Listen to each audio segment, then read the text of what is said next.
seseorang itu kalau nggak jadi pejabat publik lagi, spotlightnya hilang gitu. Opsinya kenapa nggak berjuang di oposisi dengan apa namanya, dengan atribut yang dia punya kayak Indonesia Mengajar, atau mungkin dia fokus di satu pendidikan, dia jadi rektor misalkan, dia jadi dosen, udah ngajar aja gitu sambil bersuara. Iya, iya, Kalau dia iya. mau oposisi harus gabung partai. Cuma Anies Hmm. kan nggak mau gabung partai ya. Kal, apa kabar? Alhamdulillah Alhamdulillah sehat. sehat. Sibuk apa sekarang nih? Sibuk ini mau lanjut S3. Ah, Nah, gila sih, gila, gila, gila. lagi mempersiapkan itu aja. S1 UI, S2 UI, S3 UI. S3 UI. Gila. Emang anak UI banget nih gue lihat dulu. Keren Ini sih. gue suka mancing di danau UI sebenarnya. Makanya nggak pindah-pindah. Banyak ikannya di danau. Emang kalau nggak stand up Indo tuh suka nyari punchline-punchline ya. Iya, iya. Sampai dapet ya, yang lucu-lucu lah. Ya, ya, ya. S1 politik, Itu politik. S2 administrasi, Estimasi. yang ketiga politik lagi. Politik lagi. Dikit lagi mic lah. Jangan jauh-jauh dari mic lo. Politik lagi betul. Ya, ya. Dan kayaknya lu emang udah embodied banget ya di dunia politik ya. Ya karena S1 politik, terus juga dulu waktu SMA gue sering nonton berita gitu kan. Jadi suka lah gitu, suka politik. Walaupun belum pernah nyalek ya, tapi suka politik. Padahal ada rencana caleg dong. Rencana ada, cuman uangnya belum ada. Jadi lebih mending ada uang daripada ada rencana sih kalau menurut gue ya. Uangnya dulu aja baru bikin rencana ya. Iya, Jadi baru bikin rencana tapi uangnya kemana ya iya uangnya. kemana? Iya, iya, iya, iya. Gitu. Kal, lagi ada isu apa sih hari ini? Kayaknya seru bahas satu orang yang yang kemarin gagal dan diisukan nih bakal nyalon lagi nih di apa, persaingan DKI Jakarta. Gimana menurut lo seorang ABW, Anies Baswedan? Ya, kan banyak yang bilang ya, kalau seseorang itu kalau nggak jadi pejabat publik lagi, spotlightnya hilang gitu. Which is Hmm. kalau spotlightnya hilang, elektabilitasnya hilang, popularitasnya hilang Hmm. gitu. Mungkin itu juga yang dialami Anies gitu. Hmm. Kayak setelah dia nggak menjabat jadi gubernur kan tren elektabilitasnya turun ya dari Hmm. 2017 sampai 2019 gitu. Bahkan cuma 24% ya. Apalagi kalau dia habis pilpres ini nggak dapat jabatan publik gitu. Hmm. Nah gue lihat sih Anies coba kayak being rasional aja gitu, dia kayak mana tetap bisa eksis, salah satunya dengan jadi pejabat publik gitu. Kan yang tersedia cuma kepala daerah ya. Dia Hmm. sendiri bilang tau, dia nggak diajak jadi menteri tau. Oh iya, Belum diajak jadi menteri belum gitu. ada pendekatan gitu? Iya, Oh, belum diajak oke. jadi menteri katanya. Oh iya, Makanya dia iya. nggak bilang nolak kan, saya nggak mau Ah. gabung pemerintahan gitu. Kalau dia bilang nggak mau Oh, gabung, emang ntar ditanya, emang ada yang ngajak gitu kan. Itu. iya, iya, iya, Kalau iya. bagi Anies sih opsi yang tersedia saat ini cuma jadi ikut pilgub lagi kan.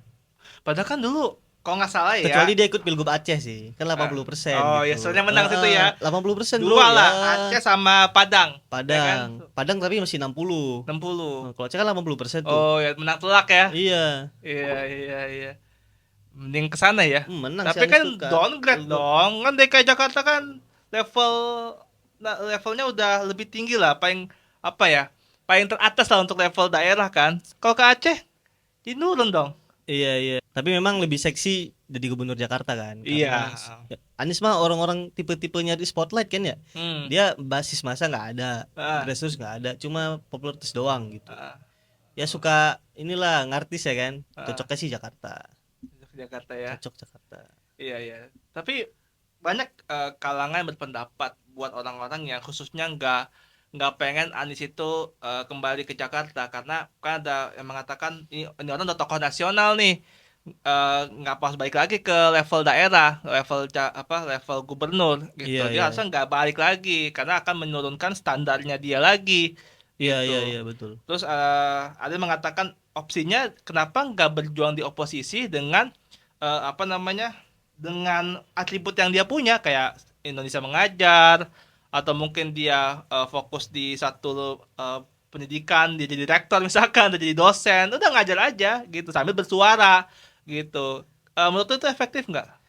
Iya, ya. Tapi Rizka tahu kalau tokoh nasional ikut pilkada. Hmm. Dulu pernah ada bapak, lupa lagi gue ya. Dia kayaknya wakilnya Wiranto deh. Hmm. Siapa ya? Siapa? Jenderal gitu. Dia wakil presiden 2004. Duh, gue lupa lagi namanya siapa. Pokoknya dia ikut pilkada Jawa Barat 2008 nih. Kalah. Agung Gumelar apa ya? Agung Gumelar kayaknya. Agung Gumelar Heeh.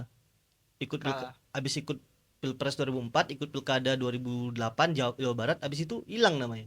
Oh gitu. Iya. Jadi dia udah ikut kontestasi Pilpres, kemudian Heeh. gagal dan dia mencoba masuk lagi ke gubernur Pilkada. Heeh. Jabar tadi ya. Iya, Terus gagal, kalah. kalah. Habis itu hilang namanya. Hilang namanya Hilang. lenyap. Wah, Riskan gila sih. memang.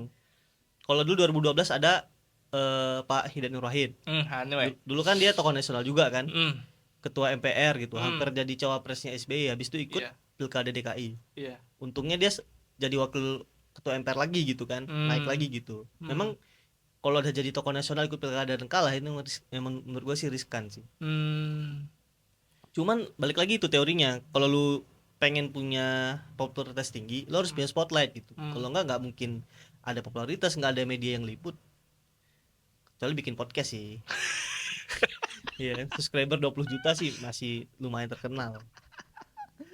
Ya Allah, ya Allah, ya Allah. Iya ya, karena banyak banget yang beranggapan bahwa Anies itu apa namanya mencari panggungnya kembali karena setelah capresnya gagal, Anies seakan-akan kehilangan panggung dan pengen punya panggung politik kembali ya mau nggak mau ke Jakarta. Cuman gue jadi teringat kata-kata Panji kan yang sebenarnya sangat yang sangat benci atau menolak Anies jadi capres karena nggak pengen panggung DKI Jakarta itu hanya jadi batu loncatan Iya. gitu. Sehingga kalau Anies nyakup lagi kan seakan-akan wah ini mah bukan murni untuk rakyat tapi kembali untuk jadi batu loncatan ke 2029. Itu kan sih. Kalau dibilang batu loncatan gue nggak setuju ya, karena Anies Hmm. udah selesaiin masa jabatannya 5 tahun gitu. Ya, oke. Jadi kayak dia janji 5 tahun udah 5 tahun nih Udah gitu. tuntas ya. Beda dengan ini Pak Jokowi gitu, baru 1,5 tahun kan. Iya, 1,5 apa 2 tahun tuh Satu langsung ya, ikut situ. pilpres gitu. Tapi menurut gue sih Panji nggak dukung Anies. Dia bukan nggak mau dukung Anies ya, dia nggak mau mengkampanyekan Anies sih kalau menurut gue. Oh. Yang gue denger ya. Iya, iya, Kalau iya. dukung mah dukung aja pasti mah. Iya, iya. Nggak mungkin dukung Prabowo kan, apalagi dukung Ganjar gitu. Dia mungkin dukung Anies, cuman nggak mengkampanyekan Anies gitu. Beda dengan waktu Pilgub 2017. Kan orang kan berharap Panji kayak Pilgub lagi kan. Jadi jubir mengkampanyekan. Cuman kan ya dia mungkin ada pertimbangan segala macam. Dia kan sekarang punya bisnis juga gitu. Tapi menurut gue itu bukan batu loncatan karena dia udah selesai jadi gubernur. Legasinya banyak juga gitu.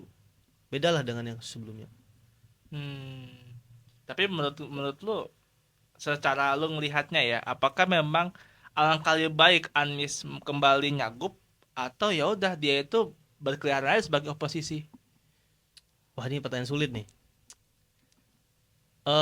Tergantung Anies sebenarnya. Tergantung Haknya Anies. ya. Kalau memang Anies pengen nyapres lagi 2024, dia mesti punya 2009. 2029 dia mesti punya spotlight terus. Salah satunya jadi pejabat publik kan.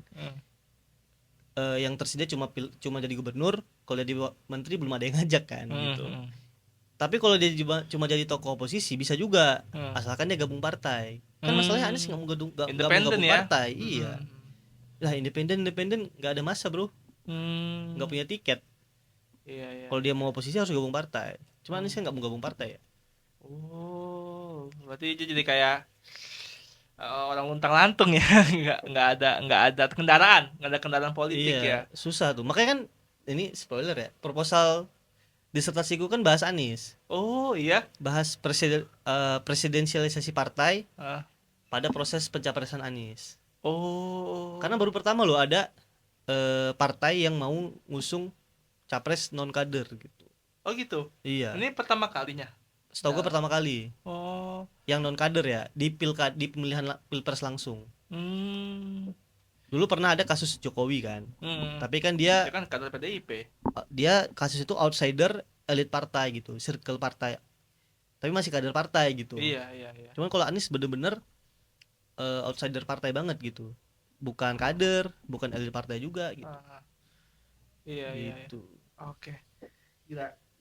Gua apa namanya?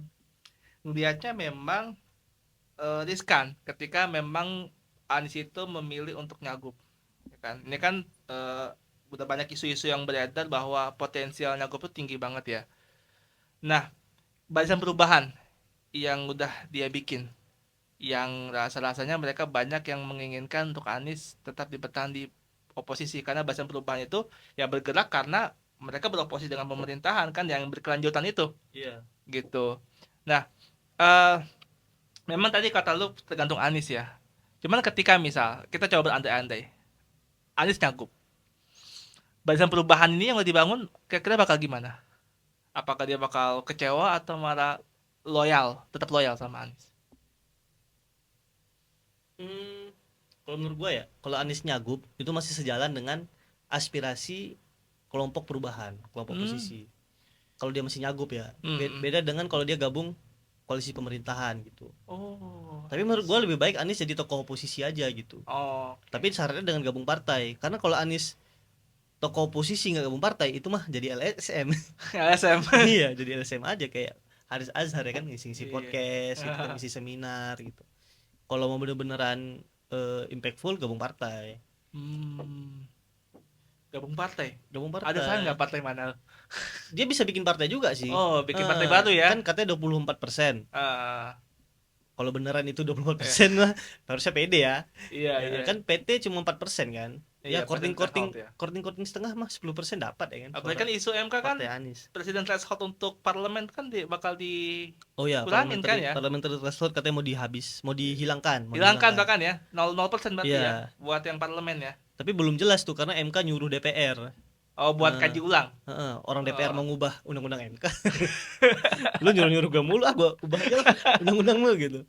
Gitu kan. Iya iya iya. Nah, kita bicara pemilu, nyambung ke pemilu 2024 yang eh ya kalau kita bicara soal kondisi sekarang kan udah final ya. Heeh. Tapi bagaimana dengan angket? Yang kayaknya suaranya udah kayak udah padam. Eh, apa ya? Hak angket itu kan tujuannya kan ini ya. Biasanya kalau pemerintah ngejalanin undang-undang nih ada problem, eh, DPR tuh minta pertanggungjawaban gitu, Hmm, diselidiki ada cacatnya nggak, ada masalahnya apa enggak gitu. hmm, Hak angket itu jauh dari tujuan untuk kayak membatalkan hasil pemilu atau pemilu ulang tuh jauh menurut gua. hmm, Tapi kalau misalnya niatnya untuk evaluasi pemilu, apalagi perbaikan sistem pemilu ya, itu menurut gue sih wajar-wajar aja. hmm, Tapi menurut gua hak angket itu perlu dilakukan untuk ngasih sinyal ke masyarakat dan menampung aspirasi kekecewaan masyarakat ini gitu. Kalau hmm, misalnya gue tuh masih ada loh ruang-ruang aspirasi gue di melalui hal-hal sistem-sistem yang legal ini gitu lewat DPR, daripada gue harus ke jalan kayak 2019 yang lalu. 2019 kan gak ada angket kan, iya iya nggak ada kan, makanya iya ada kericuhan kan. iya Makanya brutal. dengan ada hak angket ini mungkin orang agak lebih teredam gitu. Oh Hmm, kita bisa kok tempuh jalur yang lebih soft gitu daripada lewat jalur jalan. Kalau pada akhirnya kan sulit juga direalisasi kan gitu. hmm, Orang Puan aja dukung Jokowi kan. Lu tuh gak kemarin di rakernas PDIP oh kata iya, Megawati apa? apa apa. Dia bilang ke Puan, ah kayaknya saya aja deh yang jadi anggota ketua DPR gitu, kata Megawati. Iya, Iya, itu pokoknya nyindir puan apa gimana konteks itu tuh. ya itu kan PDIP sendiri kan punya ceritanya sendiri gitu. Hmm. Mm-mm. Tapi kan itu isu yang gue dengar terakhir ya terkait dengan rakernas yang 20 Mei itu kan ya, 20 Mei yang pas hari kebangkitan. Kemarin, hari ini, Bukan 20 Mei ya. yang kemarin ini banget, Megawati bilang, kayaknya saya pengen jadi ketua DPR deh gitu, Oh ganti Puan. iya iya, gue sekilas highlight yang di berita itu tentang isu Puan bakal jadi ketum sih, tapi itu mah make sense lah. Udah kayak bukan hal yang dikagetkan. Iya, PDIP punya cerita juga kan antara Puan sama Prananda kan, Prananda Prabowo apa namanya? Hmm, ya ya ya. Gitu. Berarti PDIP ini bakal jadi oposisi tulen ya di masa ini, periode ini. Kemungkinan dia bakal oposisi sih, Hmm, bakal oposisi. Kecuali nanti ada ini ya, suksesi kepemimpinan di PDIP, kita nggak tahu kan. Tapi sih so far masih oposisi. masih oposisi. Masih oposisi. Ya. Cuman kasihan sih PDIP, kader-kader bagusnya banyak yang nggak lolos cuy. Oh iya, Yang kayak kayak Masinton gitu-gitu ya. iya, yang vokal, yang tinkernya gitu, Mas Eh, Hinton, Jarot, iya, nggak lolos ya. nggak lolos. Siapa Mas lagi ya? Eriko kan orang ada konsultan juga ya. kepercayaan Megawati kan. Eh, Siapa lagi ya? Yang daerah Jawa Timur ini banyak si tuh. siapa yang juga sering jadi narasumbernya PDIP? Johan Budi. Enggak, ada lagi tuh. Dia Napi Tupulu. Dia lolos dia. Oke. Dia kan agak lumayan ini juga sama Pak Jokowi, agak. Yang penting kalau kata Bambang Pacul itu ya. Yang penting bos. Enggak. Kita tuh nggak boleh jahatin orang cantik sama orang baik. Iya. Nggak boleh tuh jahatin orang itu. Iya. Bambang Pacul. Lu kalau kritis banget sama pemerintah ya, walaupun baik itu pusat atau daerah, lu jadi TO tau. TO itu apa? Target operasi ini. Target operasi. Oknum-oknum tertentu gitu. Kayak di kota gue nih, di Subuh Salam nih. Gue lihat tuh kan ada beberapa tokoh oposisi yang vokal banget nih di kota gue ya. Gak ada yang lulus cuy, satu pun gak ada yang lulus. Jadi TO bro, kan kepala daerah itu kan punya akses, apalagi presiden ya kan. Gitu. Iya. Kita resiko juga sih. Kayak iya. Mas Hinton gak lolos, masa kalah sama Once. Maksud gua Once suaranya bagus gitu. Tapi gak bikin suara banyak juga kan.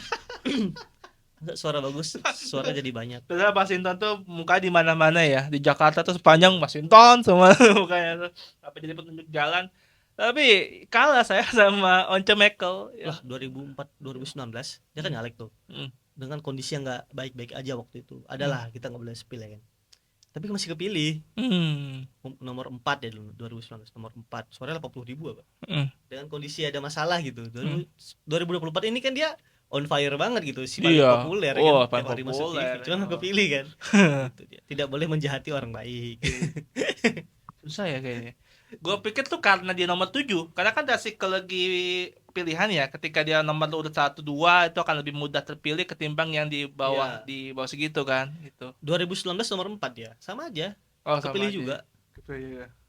Nah, Once itu kan nomor 2 masalah ya. Nomor 2. Jadi kan ya, Eriko nomor 1 ya, Eriko Sutarduga. Oh iya. Tapi saya enggak kepilih. Lu tahu Party ID enggak? Party ID.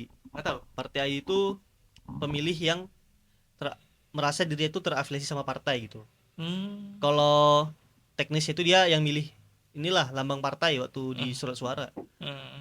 Atau yang bingung nih, gue nggak tahu milih caleg mana tapi gue pilih partainya. Itu biasanya ke nomor 1.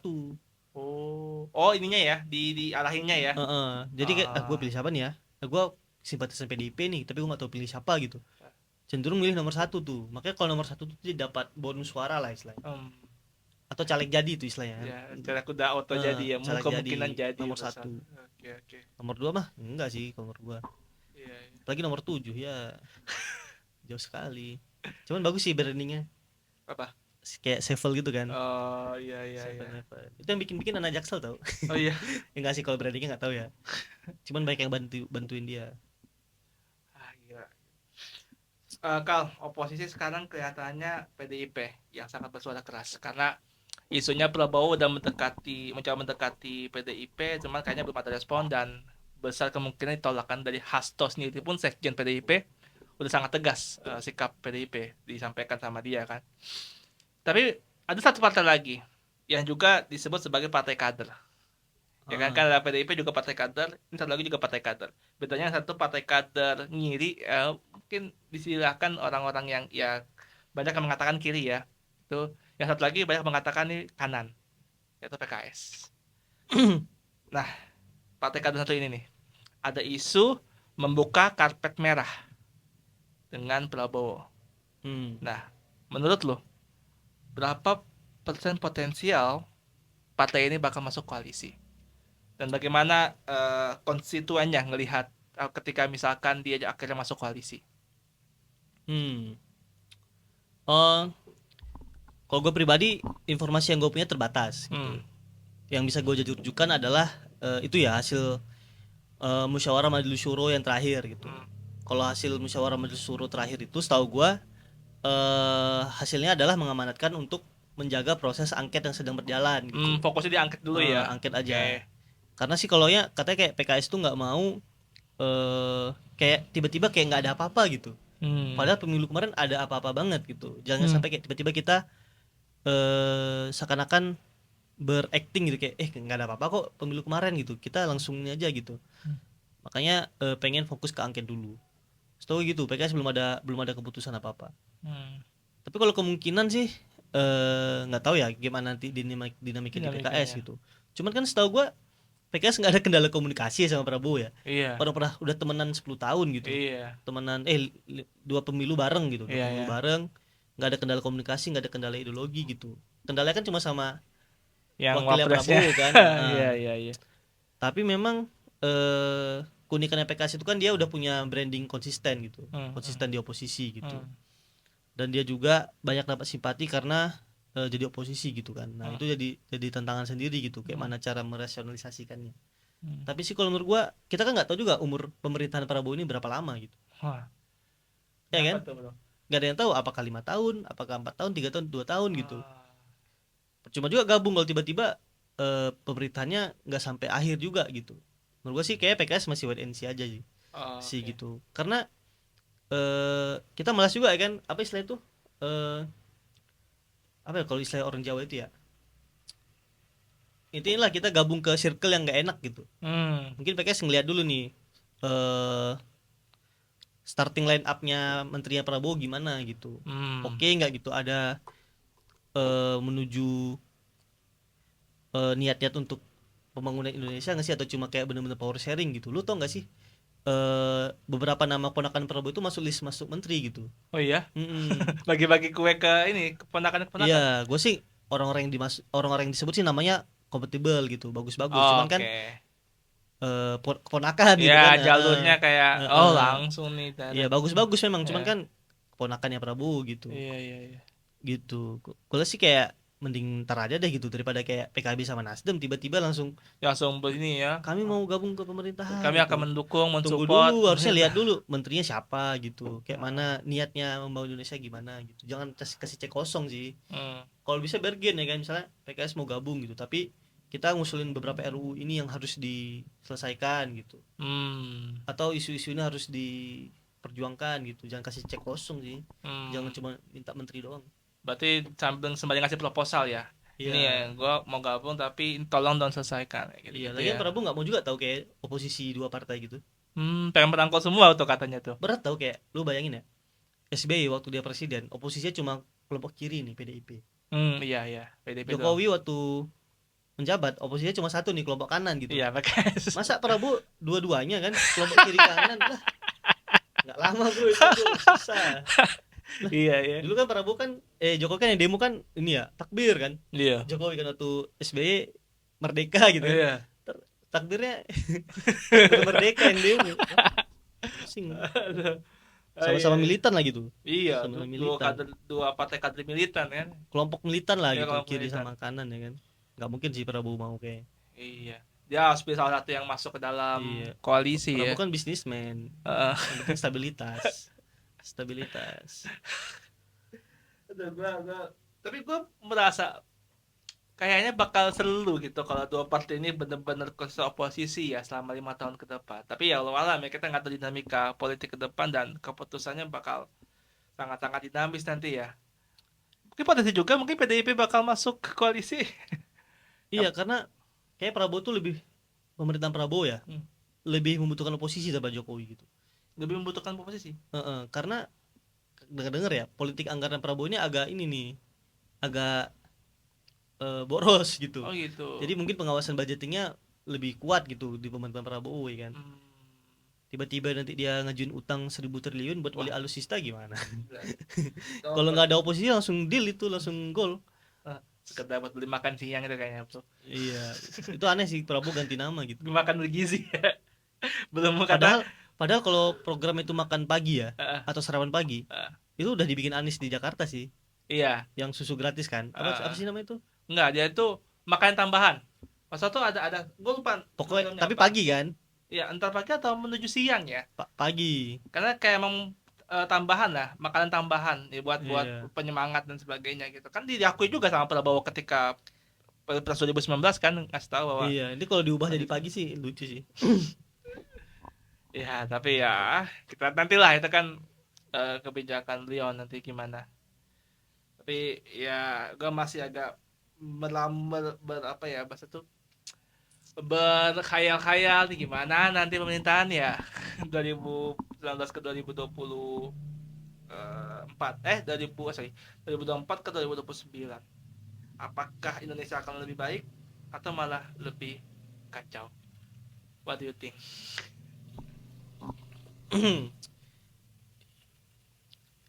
Gue nggak tahu jawab apa sih, karena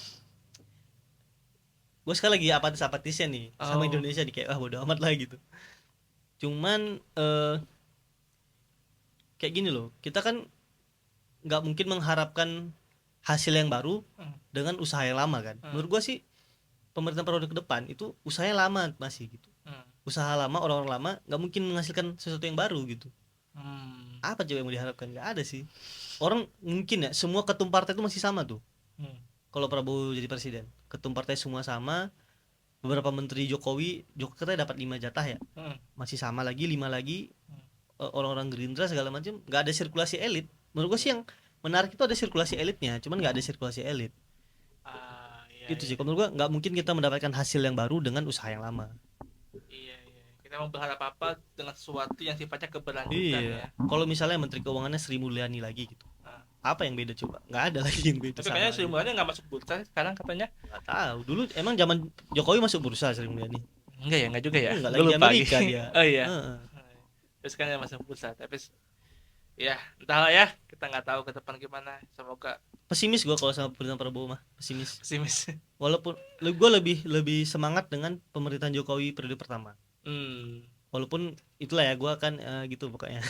Tapi masih ada harapan gitu, kayak ini orang baru nih, ada sirkulasi elit. Masih ada harapan lah. Ada pembaruan yang dia buat.